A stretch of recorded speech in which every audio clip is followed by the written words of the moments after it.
PT Pos ini sekarang kan transformasi menuju logistik ya, dari mail dan kurir ya. Dan memang logistik bertahap mereka meningkat labanya, tapi dari mail kurir juga masih ada, dan mereka juga masih menjadi agen pemerintah dalam berbagai program seperti pembagian bansos dan sebagainya. Dan ini mereka sudah mulai stabil, ada di laba di kisaran 400 miliar ya. Jadi PT Pos juga transformasinya baik. Kita harapkan nanti kalau dia bisa jadi full logistik company dan bisa menjadi pengelola intermoda antara laut, darat, udara sehingga menjadi agregator. Halo pemirsa CNBC Indonesia, Anda kembali menyaksikan BUMN Performance Report 2024 bersama saya Shania Latas. PT Pos Indonesia Persero tengah berfokus menjadi perusahaan dengan layanan logistik terbesar di seluruh wilayah Indonesia. Lantas bagaimana dengan kinerja dan juga progresnya hingga tahun ini? Saya sudah bersama dengan Bapak Faisal Rohmat Jumadi selaku Direktur Utama dari PT Pos Indonesia Persero. Halo Pak Faisal, apa kabar Pak? Baik, selamat pagi. Selamat pagi, baik Pak Faisal. Kita ingin bertanya nih Pak terkait dengan kinerja dari PT Pos Indonesia Persero. Sejauh ini ya, memasuki semester 1 2024, bagaimana kinerja PT Pos Indonesia sepanjang tahun ini?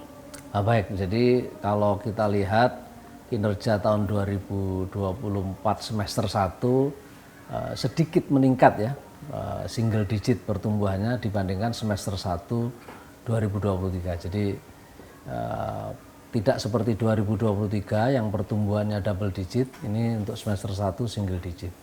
Ada sedikit perlambatan mungkin karena juga mengikuti perekonomian nasional yang agak sedikit turun ya dibandingkan tahun lalu, sehingga kita juga terdampak gitu ya saya pikir. Tapi tetap tumbuh gitu ya, dan kita masih punya optimisme untuk semester 2 mengejar pertumbuhan yang lebih baik dari semester 1 gitu Mbak Sania. Baik Pak Faisal, kita tahu bahwa Pos Indonesia juga merupakan perusahaan logistik dengan jaringan distribusi yang terbesar ya, tersebar di seluruh wilayah Indonesia. Ini mungkin boleh jelaskan kepada kami Pak, seberapa besar sih jaringan distribusinya?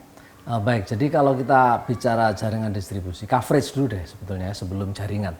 Kalau coverage sebetulnya kita itu national coverage ya, tidak ada satu wilayah pun di Indonesia yang tidak kita layani ya. Jadi sampai kecamatan, desa, desa tertinggal 3T ya, itu semua kita layani. Jadi secara coverage nasional 100%. Kemudian kita juga bekerja sama dengan hampir 200 negara ya, 192 negara di dunia ini. Jadi coverage-nya tidak ada domestik, tapi juga internasional. Jadi kemanapun orang Indonesia mengirimkan barang, itu bisa kita jangkau. Di hampir seluruh dunia lah ya, 192 negara yang tergabung di UPU ya, Universal Postal Union. Jadi karena kita anggota, maka kita bisa memanfaatkan jaringan itu, jaringan distribusi di negara lain. Itu kalau soal coverage. Nah tentu coverage ini didukung dengan jaringan ya, jaringan distribusi. Kalau di Indonesia kita punya lebih dari 4.800 point of presence ya, atau ada yang disebut kantor pos gitu ya, itu atau disebut dengan UMKM Center dan sebagainya, itu ada lebih dari 4.800. Tapi kita juga punya agen pos ya, yang jumlahnya hampir 5.000 ya, hampir 5.000 agen pos. Dan juga punya namanya Oranger Toko ya. Oranger Toko ini adalah UMKM yang berfungsi seperti agen pos gitu ya. Jadi dia bisa kolek barang milik UMKM yang lain, mengagregasi dan kemudian mengirim kepada kami. Dan itu jumlah Oranger Toko sekarang ya sudah lebih dari 2.000 ya. Dan ada lagi kita menyebutnya sebagai Oranger Mobile ya. Jadi petugas kemitraan yang itu juga membantu coverage dengan canvassing. Gitu. Jadi kita punya lebih dari, kalau di total lebih dari 15.000 ya titik ya, point of presence dengan berbagai skema tadi. Kira-kira seperti itu ya. Jadi tadi coverage-nya sendiri mencakup wilayah nasional 100%, kemudian juga sampai internasional, dan bahkan tadi ada berbagai titik dan juga jaringan seperti Oranger Toko begitu ya Pak, yang dimana masyarakat berarti bisa langsung saja menitipkan barangnya untuk dikirimkan ke daerah lain gitu sampai daerah 3T tadi. Baik Pak, dengan hal ini maka kita melihat bahwa PT Pos ini sebagai salah satu garda logistik di Indonesia yang terbesar begitu. Apa saja Pak tantangannya dan bagaimana cara menghadapi tantangan tersebut?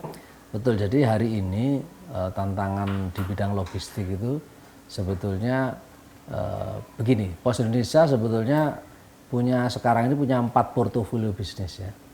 Yang pertama logistik service, yang ini yang mungkin agak campur aduk ya dengan istilah logistik ini. Jadi yang disebut logistik service itu terkait dengan transportation, warehousing, bongkar muat, supply chain, freight forwarding, ekspor impor, itu adalah logistik service ya. Kemudian portofolio kedua kita punya namanya Courier Express Parcel Service. Jadi inilah yang biasa masyarakat menyebutnya logistik, padahal ini sebetulnya express disebutnya parcel service lah. Ada yang menyebut, atau kita biasanya kalau international term disebutnya CEP ya, Courier Express Parcel Service. Nah ini pengiriman barang biasanya di bawah 50 kg ya, barang atau dokumen atau apapun itu di bawah 50 kg kategorinya ini gitu.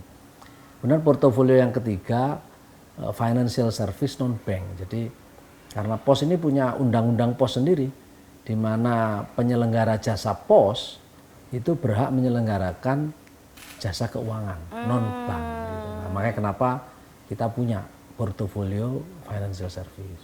Kemudian yang keempat property service ya. Ya karena nanti mungkin saya akan ceritakan khusus lah ya. Tapi at least kita sekarang punya aset yang banyak. Aset kita itu total kalau dikumpulkan tanahnya itu hampir 3 juta meter persegi. Gedungnya 750.000 meter persegi. Kalau jadikan satu ya. Sehingga aset yang besar ini kalau kita tidak leverage, kita tidak kerjasamakan, tidak kita jadikan mesin uang gitu, itu akan jadi beban gitu.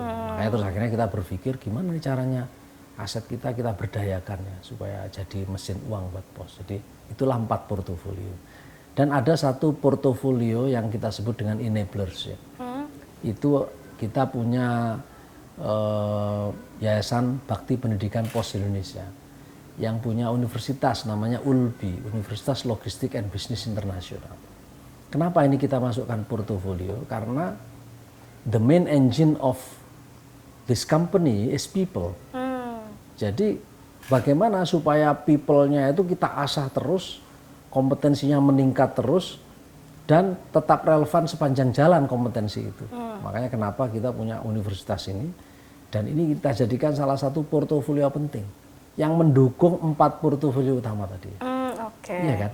Kan 4 portofolio utama kalau tidak didukung dengan sumber daya manusia, human capital yang bagus, yang kompeten, ya nggak akan bisa survive nanti ke depan. Kira-kira gitu Mbak Sania. Baik, ini jadi menarik sekali begitu ya pemirsa dan juga Pak Faisal. Ini kalau kita lihat ada 4 portofolio selama 200 lebih tahun berdiri. Dari mulai ada logistic services, kemudian courier parcel services, kemudian juga tadi ada financial services dan juga enabler. Ya, property services. Iya, property services juga termasuk itu 5 bahkan ya, enabler. 5 ini. Tantangan yang dihadapi dalam mengelola 4 bahkan 5 portofolio tadi apa saja Pak Faisal? Baik. Jadi setiap portofolio ini sebetulnya memerlukan kompetensi yang unik gitu ya. Di logistik ya unik gitu ya. Beda dengan cara menangani courier express parcel, financial service dan juga property service. Jadi masing-masing portofolio harus tumbuh gitu karena tidak ada rencana dari pemegang saham untuk katakan men-spin off portofolio, salah satu portofolio itu menjadi dikeluarkan dari portofolio pos. Jadi kita mempertahankan 4 portofolio ini dengan segala cara. Gitu ya. Misalkan di logistik service, tantangannya adalah kompetisi di logistik itu sangat fragmented ya. Logistik itu market size-nya itu per tahun ya, ongkos artinya gini, spending logistik nasional itu sekarang sekitar 14% dari PDB, ya, kurang lebih 2.400 triliun.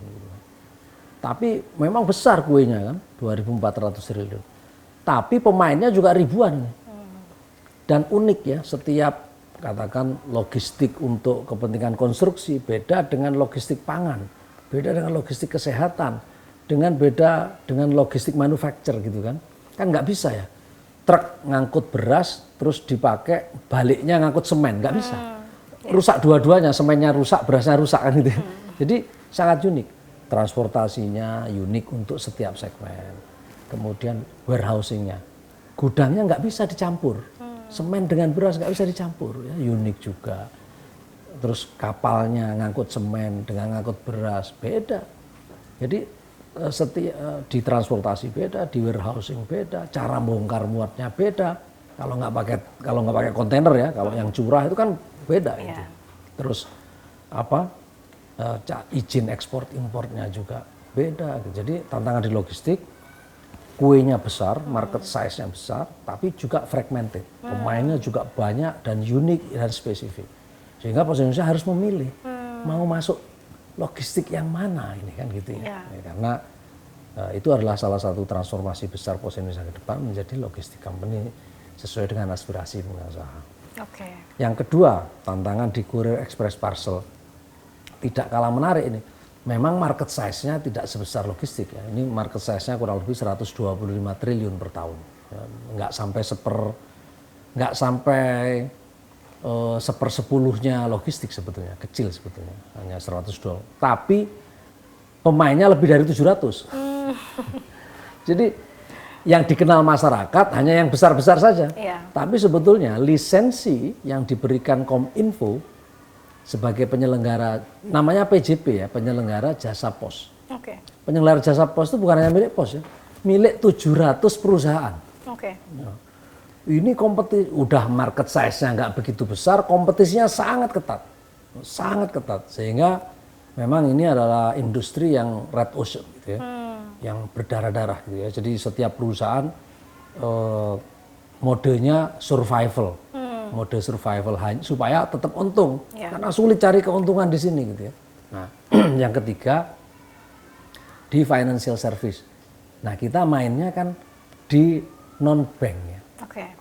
Dan kita pendapatannya dari fee base ya, bukan net interest margin, bukan seperti bank yang punya kredit dan punya saving ya, memainkan interest selisihnya itu enggak, kita main fee base ya. Nah, di fee base ini sama, jasa keuangan yang berbasis fee base ini juga pemainnya luar biasa banyak dan marginnya makin lama makin tipis.